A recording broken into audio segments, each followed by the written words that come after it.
Hello everyone, welcome back to my channel. In today's video I'm gonna show you how to deactivate a Facebook page temporarily.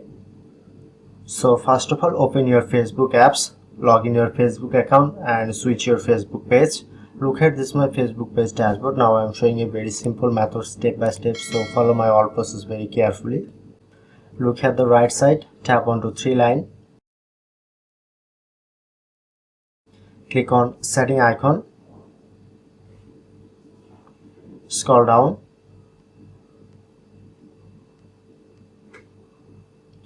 click on access and control,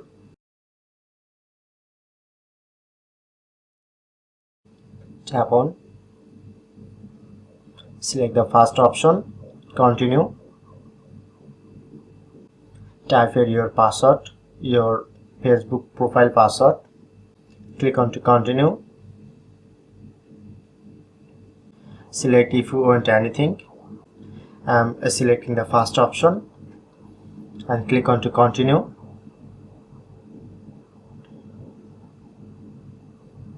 click on continue, and then finally click on to continue, then successfully deactivate a Facebook page temporarily.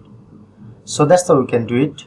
If in this video helpful, please hit the like button and subscribe our tutorial debug channel for more video.